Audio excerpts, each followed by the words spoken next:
wabarakatuh. Alhamdulillahirabbil alamin. Bersyukur kepada Allah atas segala nikmat yang Allah curahkan kepada kita.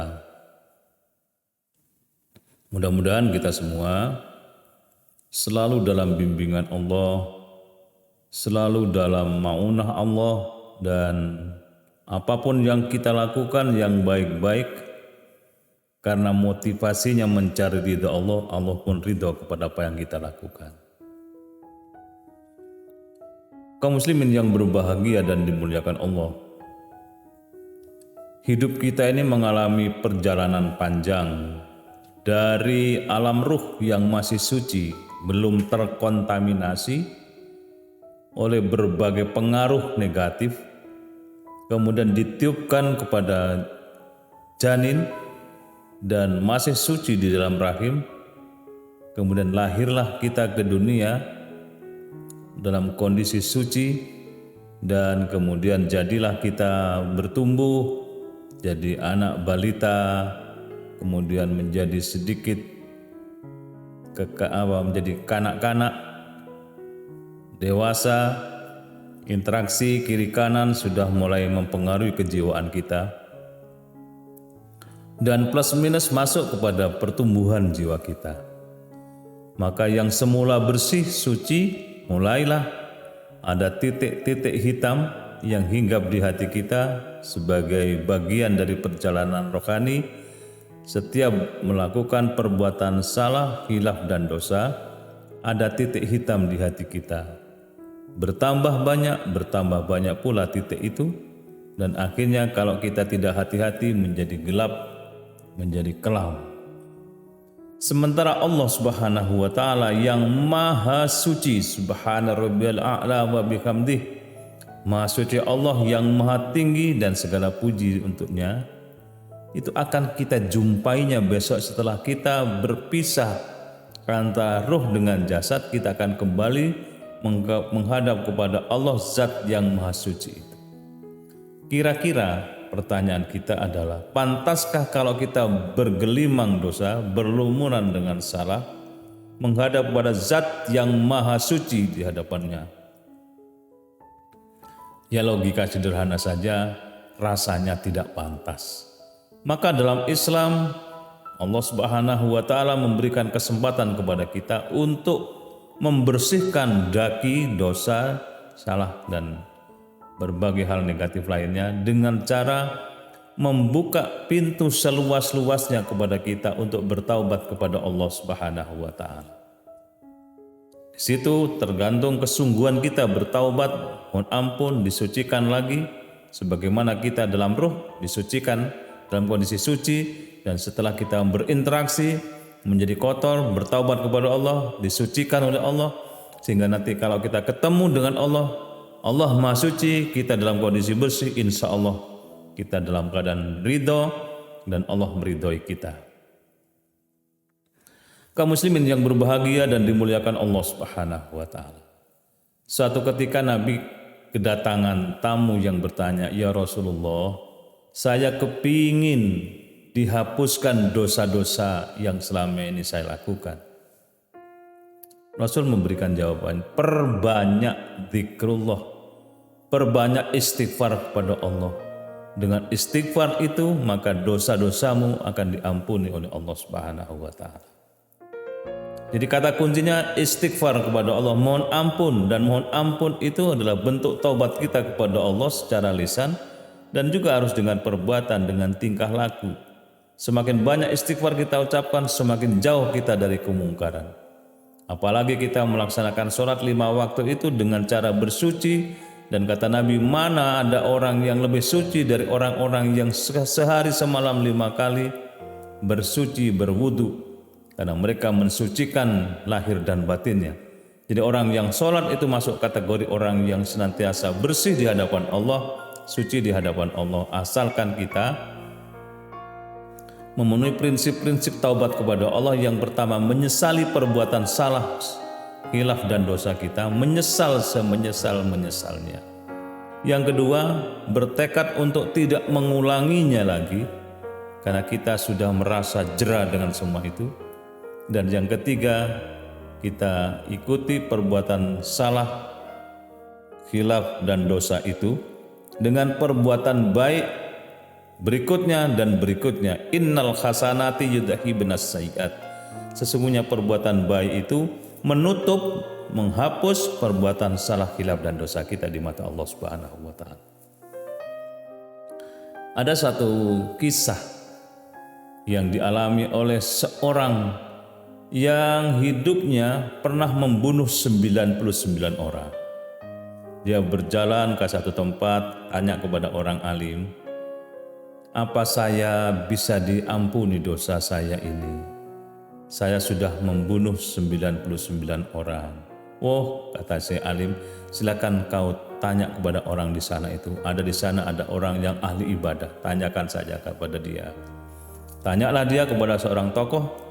Kemudian ditanyakan, "Apakah saya masih bisa diterima taubat saya di mata Allah Subhanahu wa taala? Sementara saya sudah pernah membunuh 99 orang." Jawabannya mengagetkan, tidak diterima oleh Allah karena engkau sudah membunuh sekian banyak. Maka orang yang tanya tadi, yang membunuh 99 itu, ngambil pedangnya, dibunuh sekalian orang yang menjawab tadi, lengkaplah 100. Dia kemudian berjalan dengan perasaan galaunya mencari orang yang bisa menenteramkan jiwanya. Dia tanya lagi, "Apa saya bisa diterima taubat saya setelah saya membunuh 100 orang?" "Silakan datang ke tempat itu, di situ ada orang alim yang ahli ibadah, tanya kepada beliau." Kemudian dia berjalan dengan gontai, penuh penyesalan, ingin bertaubat kepada Allah. Jaraknya sekian jauh, kemudian di tengah perjalanan orang itu meninggal dunia. Kemudian terjadilah tarik ulur, perdebatan antara malaikat rahmah dengan malaikat azab. Yang satu mengatakan orang ini neraka tempatnya. Yang malaikat rahmah, orang ini di tempat yang terbaik. Kemudian ada malaikat yang lain yang melerainya, menjadi pemisah antara perdebatan itu. Begini saja, tolong diukur jalan yang sudah ditempuh dengan tujuan yang akan dicapainya, mana yang lebih dekat. Di saat dia berupaya untuk mengukurnya, Allah kemudian perintahkan kepada tanah yang pernah dilaluinya, "Perpanjanglah kau supaya orang itu lebih jauh lagi, dan tanah yang belum dilaluinya kau perpendeklah supaya kalau diukur nanti lebih panjang yang telah dilalui dengan jarak yang akan ditempuh." Jadilah kemudian ternyata setelah diukur hanya selisih beberapa saja, orang itu telah lebih panjang melakukan perjalanan untuk bertaubat, dan jarak yang pendek itu adalah jarak yang akan ditempuhnya. Maka orang itu kemudian dinyatakan sudah diampuni oleh Allah Subhanahu wa taala. Itu artinya kaum muslimin yang berbahagia dan dimuliakan Allah. Kalau kita merasa bahwa diri kita penuh salah, penuh khilaf, penuh dosa, jangan kemudian berkecil hati, kemudian minder, tidak mau bergerak, dan kemudian kita putus asa. Pintu rahmat Allah, pintu ampunan Allah jauh lebih luas ketimbang dosa yang dilakukan oleh manusia. Allah Maha Akbar, melihat dosa kita tidak terlalu besar dibandingkan dengan kemahabesaran Allah, dan pintu ampunan Allah jauh lebih luas ketimbang dosa yang dilakukan manusia, sepanjang bukan bermain-main. Tapi kalau atas kesadaran akan bertaubat dari kesalahan-kesalahan yang masa dulunya tidak paham, masa lalunya yang penuh dengan gelap, tetapi karena tidak mengerti apa yang dilakukannya itu, maka ada harapan Allah akan mengampuni dosanya. Bahkan dalam hadis qudsi Allah menyatakan, "Andaikan ada di antara hambaku datang kepada aku membawa dosa sepenuh langit dan bumi, kemudian dia berniat untuk bertaubat kepada aku, sebelum dia bertaubat sudah aku ampuni dosa-dosanya." Sekali lagi, kalimat ini begitu mendorong secara psikologis kepada kita. Andaikan ada di antara hambaku datang kepada aku membawa dosa sepenuh langit dan bumi, kata Allah. Dan dia bertekad untuk bertaubat. Sebelum dia bertaubat sudah aku ampuni dosa-dosanya. Karena keikhlasan untuk mohon ampun kepada Allah, rencananya begitu. Itulah kaum muslimin yang berbahagia dan dimuliakan Allah. Masa lalu, ya mungkin gelap, tapi kita punya hari ini dan masa yang akan datang.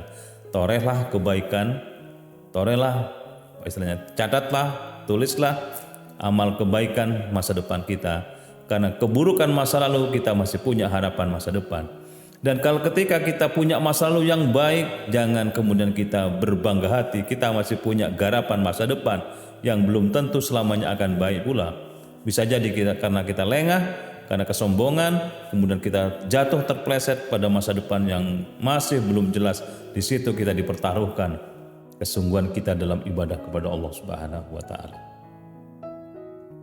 Kaum muslimin yang berbahagia dan dimuliakan Allah, bertaubat kepada Allah sedemikian indahnya. Kalau ada hamba Allah melakukan perbuatan dosa, kemudian dia segera bertaubat kepada Allah, Allah bangga kepada orang itu karena kesadaran bertaubatnya itu. Tetapi mari kita kalau bisa berhati-hati dalam hidup kita.